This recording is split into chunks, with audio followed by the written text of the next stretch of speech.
Sometimes, the greatest battles we face are the ones inside ourselves. We may feel like we're too broken to fight, too far gone to make a difference.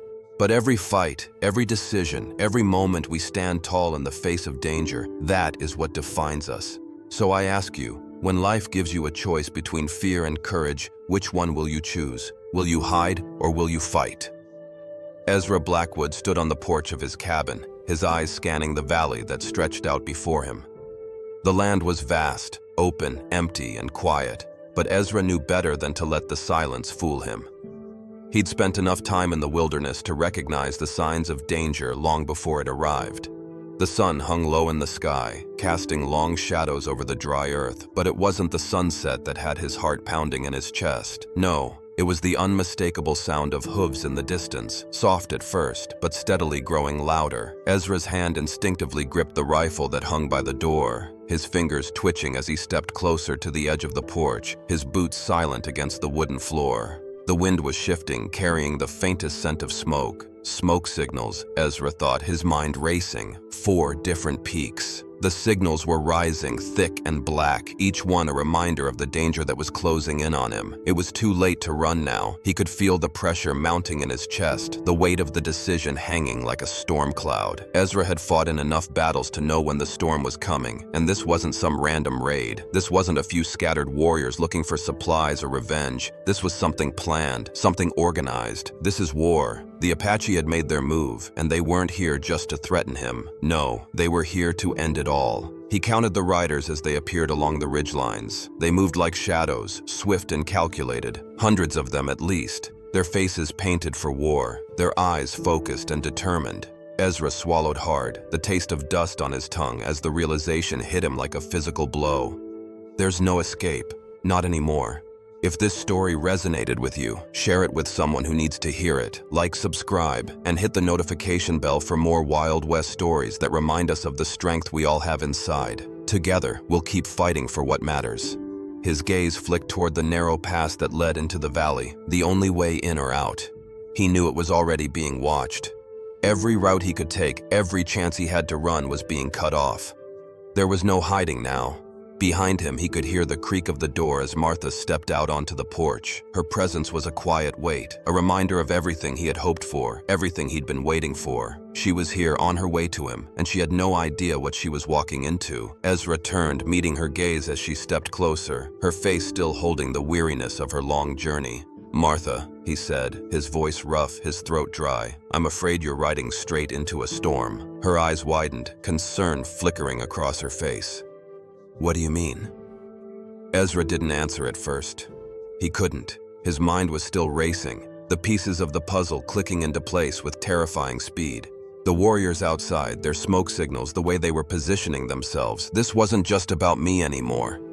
His eyes narrowed as he took another look at the advancing figures in the distance. "They're not here to scare us, Martha," Ezra said, his voice low but steady. "They're here to kill." Martha froze, her expression shifting from confusion to understanding. She looked toward the ridgelines, her eyes narrowing as she took in the sight of the Apache riders. Her hand instinctively moved to her side, but there was no weapon there. She had traveled so far, trusting Ezra to keep her safe, only to find herself standing at the edge of a battle neither of them had ever expected. Ezra's mind flashed through the memories of his past battles, each one a testament to survival. But this was different. His heart pounded harder, the sound of the hooves growing louder, closer. "Get inside," he said sharply, his voice carrying the weight of command, though the words felt foreign coming from his lips. "Get inside and lock the door." Martha didn't move right away. She stood there, her face pale but resolute. "And what about you?" she asked, her voice trembling slightly but laced with determination. Ezra met her eyes. "I'm not running anymore." He could feel the fear building in his chest, but he pushed it down. This wasn't just about him anymore. The Apache were coming for them, for everything he had fought to protect, and if he was going to stand a chance, if they were going to stand a chance, he couldn't back down now. He couldn't run. Martha hesitated, but when she saw the look in Ezra's eyes, she nodded. "Then we fight," she said quietly, her voice firm with resolve. Ezra turned, walking toward the rifle he had left by the door. His hands shook for a moment as he picked it up, loading the weapon with steady hands. He didn't have much time. The Apache were close, and they weren't coming to parley. Ezra knew that much. He had seen enough bloodshed to recognize it. He could hear the sound of hooves now, clear and deliberate, moving steadily toward the house. Ezra tightened his grip on the rifle, his fingers almost white against the wood. This is it. He was about to face a battle he couldn't win, against a force that outnumbered him. But he had no choice. The weight of the rifle in his hands felt familiar, like an old friend, but it was heavier now, heavier than it had ever been. Martha moved toward him, her steps quiet but determined. "Ezra, I don't know what's coming, but I'm not going to let you face this alone." Her words pierced the fear in his chest, the fear that had kept him locked away for so long, the fear that had kept him from living, from loving, from trusting. Now, standing side by side with Martha, he realized that this fight wasn't just about survival. It was about something bigger, something worth dying for. Ezra nodded, his eyes fixed on the approaching riders. "I'm not running. I'll fight. I'll die if I have to. But I'm not going to hide anymore." Martha placed a hand on his arm, her grip tight. "Then we fight together," she said, her voice steady, unwavering. As the sound of the riders grew closer, Ezra took one last look at the valley, his home, his life. He had made his choice. There was no turning back, and so he stood ready to face whatever came next, ready to fight. Ezra stood in the dim light of his cabin, his hands moving mechanically as he checked the rifle, feeling the weight of it settle into his grip. His mind was a blur of calculations, but there was one clear thought cutting through the chaos. There is no escape.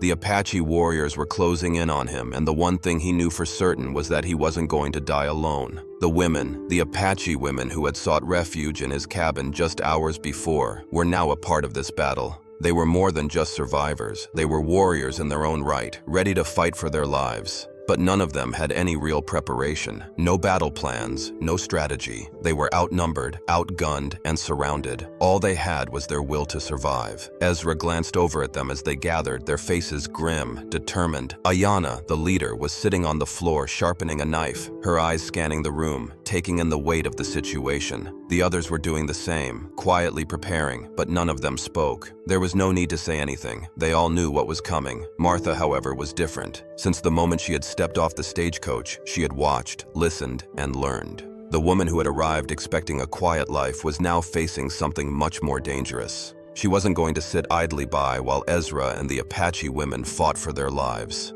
No, she had already made her choice. She walked across the room, her eyes locked on Ezra, who had just finished loading the last of the rifles. He met her gaze, and for a split second, the weight of the world seemed to press down on him. He wasn't sure what he had expected from her, but he knew it wasn't this. Martha's face was pale, but there was fire in her eyes. "We're not running, are we?" she said, her voice steady, almost cold. There was no fear in her tone, just the quiet determination of someone who had already made up her mind. "I didn't come here to die without doing anything." Ezra didn't answer right away. His fingers tightened around the rifle, and for a moment, all he could hear was the thundering sound of his heart in his chest. He had spent years hiding from this moment, years avoiding anything that could make him confront the life he had built in this valley. But now, with the Apache warriors drawing closer and the certainty of the battle ahead, there was no hiding anymore. "No," Ezra said, his voice rough. "We don't run, we fight." He could see the resolve in her eyes, the same fire that had driven him all these years. She wasn't going to run either, and neither was he. The tension in the room thickened as Ezra turned back to the table, where a few scattered weapons lay. He began checking them one by one: rifles, pistols, the knife that had been his father's, and the few rounds of ammunition he had left. It wasn't much, but it had to be enough. As the moments passed, the noise outside grew louder. Ezra could hear the horses getting closer, the thudding of their hooves heavy in the air, each sound making his heart race faster. He knew the Apache were moving into position. They weren't just riding toward him, they were circling, setting up a trap. The valley was shrinking, and the walls were closing in. Martha was standing by the window now, her hands pressed against the wooden frame, her eyes scanning the ridgelines. She looked over her shoulder at Ezra, and for the first time since she had arrived, she seemed to fully grasp the gravity of the situation. "How many?" she asked quietly, her voice barely above a whisper. Ezra didn't have to look. He knew. Too many, he said, his voice low, grim. He could feel the weight of the moment pressing down on him. This wasn't just a fight for survival. It was a fight for something more, something he hadn't dared to hope for in years. If we survive this, we'll be changed forever. Outside, he could hear the distant sound of drums, faint but unmistakable. The Apache were preparing. The drums echoed across the valley, each beat a reminder of the coming conflict. Ezra gripped his rifle tighter, his mind racing. What if we can't hold them off? The thought flashed in his mind, but he pushed it away. We will. We have to. Martha turned back to him, her face serious, but there was something else in her eyes now, something more than fear. There was understanding. She wasn't just a woman caught in the middle of a war. She was part of this now. We fight for each other, she said, her voice steady. We fight for all of us. Ezra nodded, the weight of her words settling in his chest. He wasn't alone, neither was she. They were all in this together. As the minutes stretched on, Ezra gave his last instructions to the Apache women. They had no real battle training, but they had something more important: courage. They knew how to survive. They knew how to fight for their families, their land, their people, and that was enough. Martha stood at his side now, her hand on his arm, a steady presence in the midst of the storm. Ezra turned to her, looking her in the eyes. Stay behind me. Don't move unless I say so. Martha didn't flinch. She didn't argue. She just nodded, her gaze never leaving his. She wasn't here to play the role of the damsel in distress. She was here to stand by his side. Outside, the thunder of horses grew louder, and then, all at once, the valley fell silent, the calm before the storm. Ezra's breath caught in his chest. This was it, the moment that would decide everything. But as he looked around at the women who had come into his life, as he looked at Martha standing next to him, ready to face whatever came next, something shifted inside him. This wasn't just about survival. It was about making a stand. It was about fighting for what mattered, for life, for love, for each other. As the first rider appeared on the horizon, Ezra set his jaw and stepped toward the door. We don't back down, he said quietly, more to himself than anyone else. Not today. Not ever. With that, he stepped outside, the rifle ready in his hands, his heart steady, his resolve clear. The battle for the valley was about to begin, and they would fight until the end. The sun hung low in the sky, casting long, slanted shadows across the valley. The storm had passed, but the air was thick with tension. Ezra stood at the edge of his cabin, rifle in hand, watching the warriors approach from the ridgelines. They were fast, their movements practiced, their eyes fierce with purpose. It wasn't just a battle for land, it was a battle for survival, and Ezra had no intention of giving up without a fight. The Apache women had taken their positions, armed with whatever weapons they had managed to find. Some had knives, others had rifles, and a few carried bows.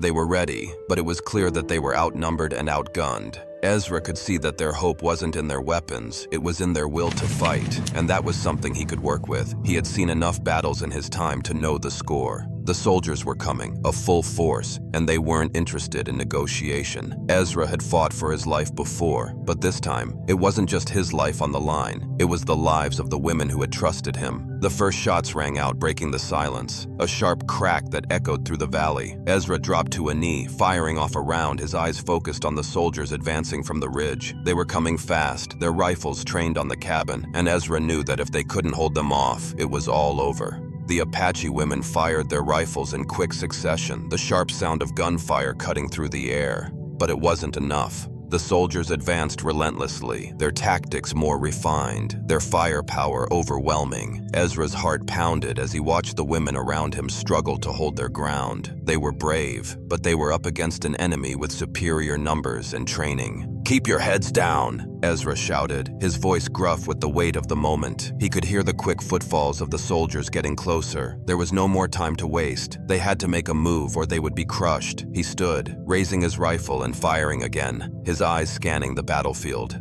The soldiers were forming a semicircle, closing in from all sides. Ezra knew they had to break the circle, or they'd be trapped, but with so few weapons and so little time, it was going to be a challenge. "Fall back to the barn," Ezra yelled. "We'll use the buildings as cover." The Apache women moved quickly, falling back toward the barn, using the terrain to their advantage. Ezra led the charge, his mind racing. He'd seen enough battles to know that the key wasn't in brute force. It was in strategy.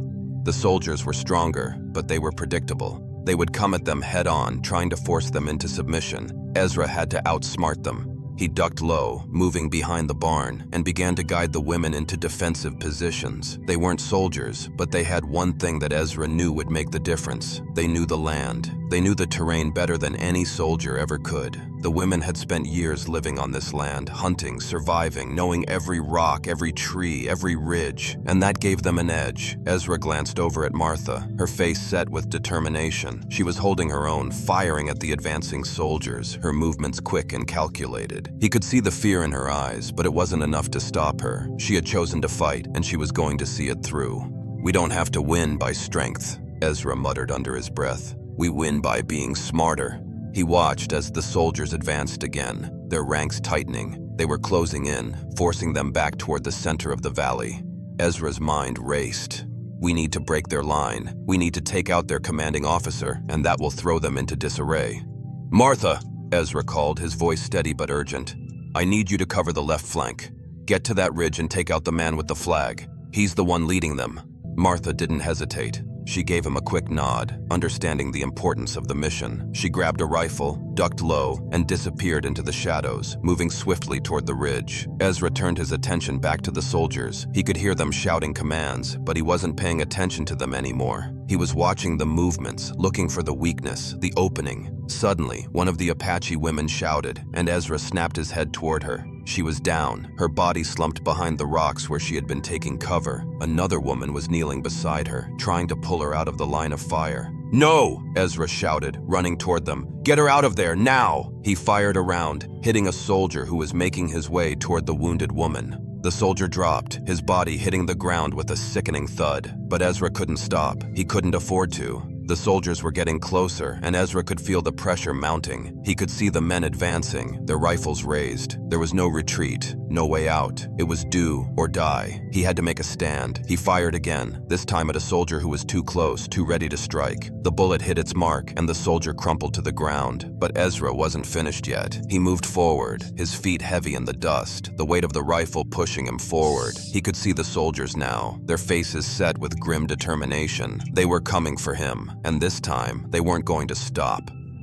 "Hold your ground," Ezra bellowed, his voice rising above the noise. "Fight for your lives!" The battle raged on. The Apache women held their ground, fighting with everything they had, their movements sharp, their focus unyielding. But they were getting pushed back. The soldiers were strong, their numbers too great. Ezra's mind raced, his heart hammering against his chest. "We can't hold them off forever."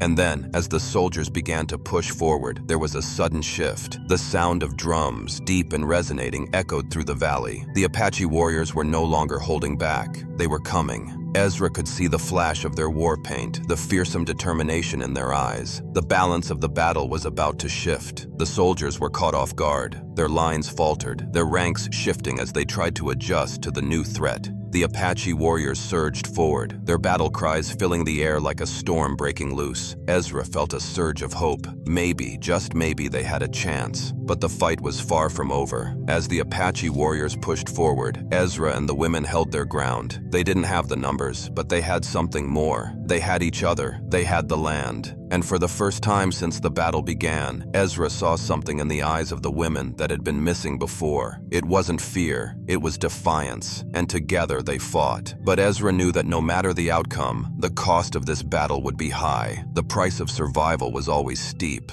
And as the smoke from the gunfire rose into the sky, Ezra couldn't help but wonder, would they win or would they lose everything? The sun was a blood-red orb, hanging low over the valley like a warning. Ezra Blackwood felt its weight pressing on his chest, heavy with the knowledge that everything he had worked for, everything he had built here in this valley, was on the verge of being destroyed. The Apache had made their move, and now, as the dust swirled in the air, he stood in the middle of it, his rifle in hand and his heart pounding in his chest. He could hear the soldiers getting closer, the rhythmic sound of their horses' hooves growing louder with every passing second. They weren't just a few raiders, they were a force, and they were coming to end this, to end him, to end the women who had trusted him, to end everything. Ezra knew he was outnumbered. The Apache women, the ones he had been fighting alongside, were brave, but they weren't soldiers. They had no formal training, no backup. They had nothing but their will to survive, and that wouldn't be enough against an army. But Ezra wasn't about to run. He wasn't going to hide. The death of his family, the isolation he had forced on himself, those things had taken his life once, and he wasn't going to let it happen again. He wasn't going to die hiding behind the walls of his cabin, waiting for the inevitable. He heard the familiar click of a rifle bolt being pulled back, and it was then that he knew. The time for hiding was over. He stepped forward, his boots crunching on the dirt beneath him. The battle was coming, and there was no running from it. The soldiers were on the ridge now, their figures growing clearer. Ezra raised his rifle, aiming carefully at the first soldier he saw. His fingers were steady, his breath shallow. He had faced death before. He knew how to stay calm under fire. The first shot rang out, echoing across the valley, and one soldier fell. But that wasn't enough. The others were closing in, and Ezra had to make every shot count. His rifle roared again, and another soldier crumpled to the ground. But for every man that fell, 2 more appeared, advancing steadily toward him. The soldiers were disciplined, organized, and they were closing in on Ezra's position. It was only a matter of time before they surrounded him, but he wasn't about to back down. "I'm not running anymore," Ezra shouted into the chaos, his voice rising above the sound of gunfire. His words weren't just for the soldiers, they were for himself. "We fight to the end." He dropped to one knee, firing again, hitting his target square in the chest. But it wasn't enough. The soldiers didn't stop. They kept coming, their rifles aimed at him, their shouts growing louder as they pushed forward. Ezra's heart hammered in his chest as he scanned the battlefield. He could see the Apache women taking cover behind the rocks, firing back at the soldiers. They weren't afraid. They were fighting for survival, and Ezra realized that in this moment, they weren't just fighting for themselves. They were fighting for something much bigger: their land, their people, their very way of life. The sound of rifle fire was deafening, the air thick with smoke and the scent of gunpowder. Ezra's mind raced as he took aim again. The soldiers were coming closer. There was no way out, no escape. But then, something inside him shifted.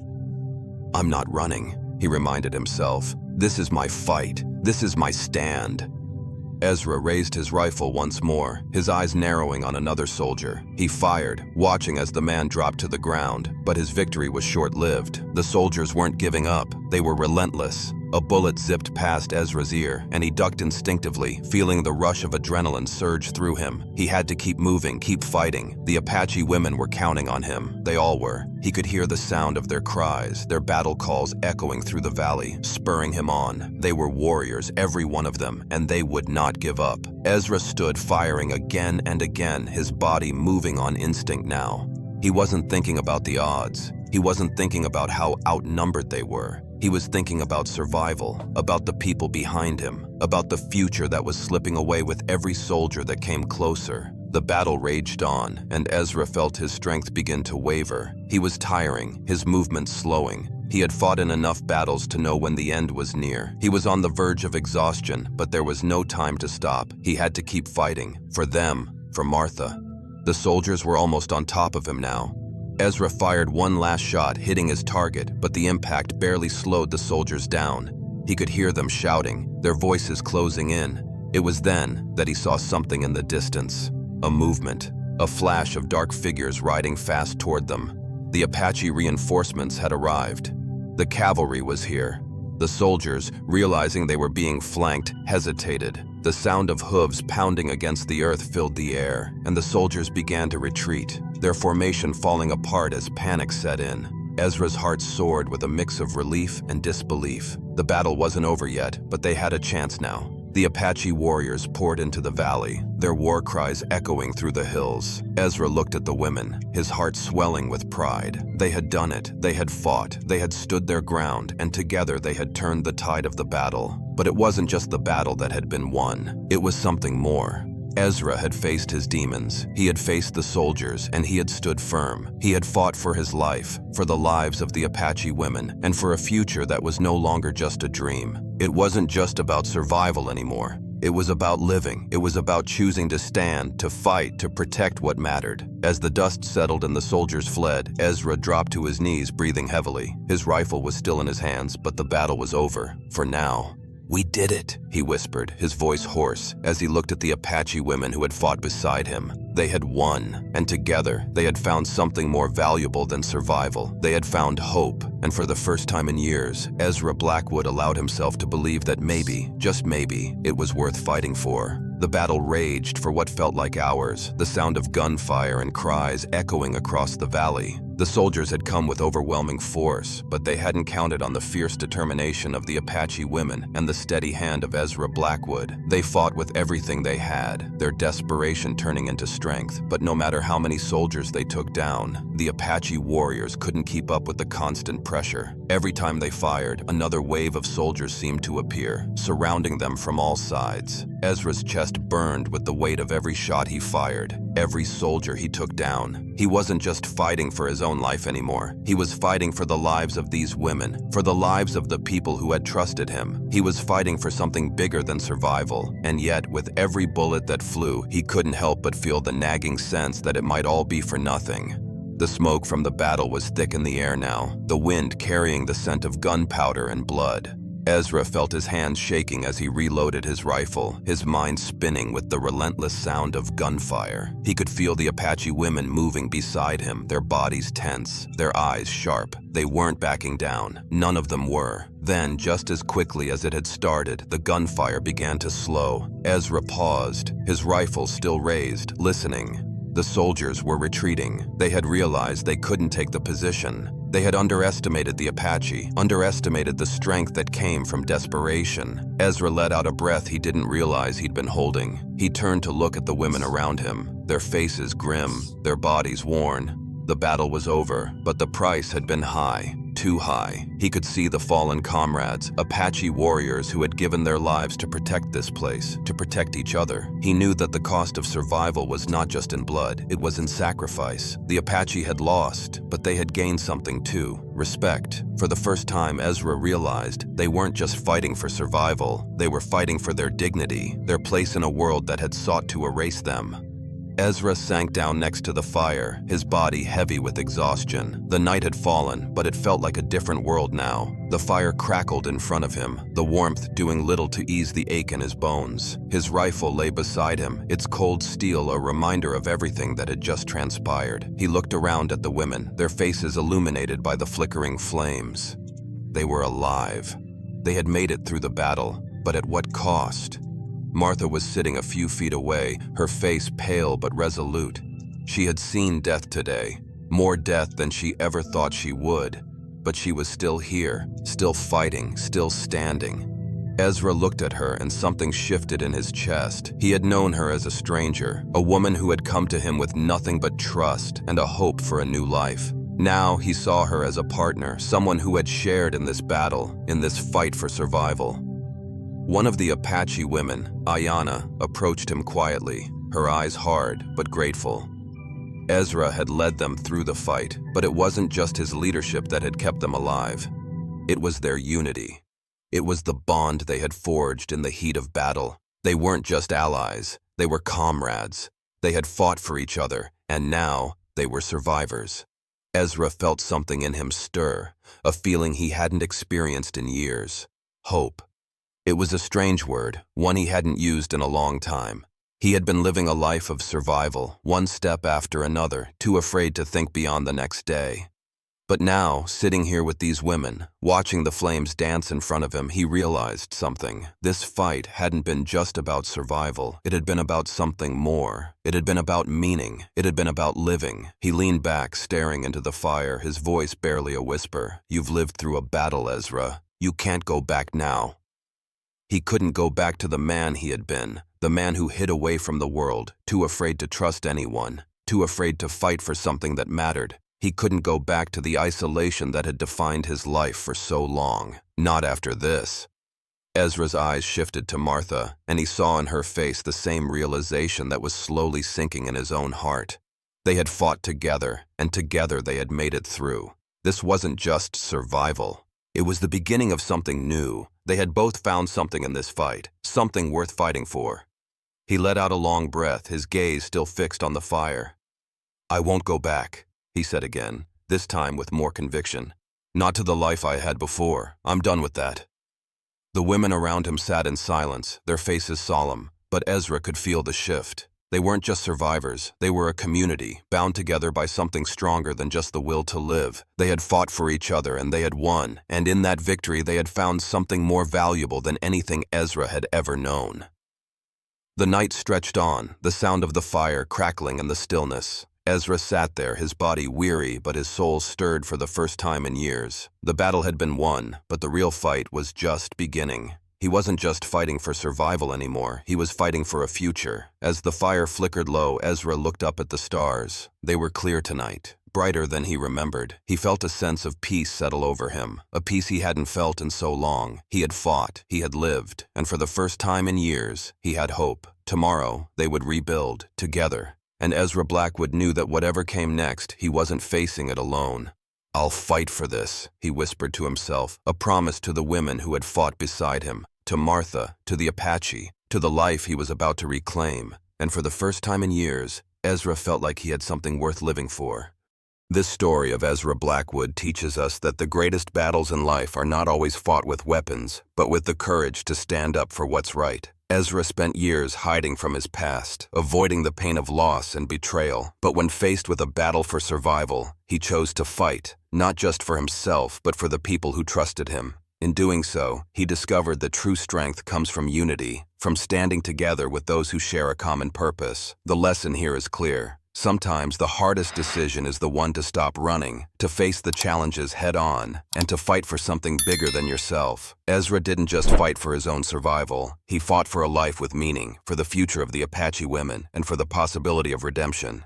In our own lives, we often face moments where the fear of failure or the weight of our past holds us back. But like Ezra, we must choose to move forward. We must find the courage to stand tall, even when the odds are stacked against us, and fight for what we believe in. If you found strength in Ezra's story, don't let it fade. Apply that same courage in your own life, whether it's facing a personal challenge, standing up for someone in need, or simply choosing to move past the pain of the past. Remember that you have the strength within you to fight. If this story inspired you, like, share, and subscribe. Join us for more powerful tales of survival, courage, and transformation. Let's continue to stand together and fight for what truly matters.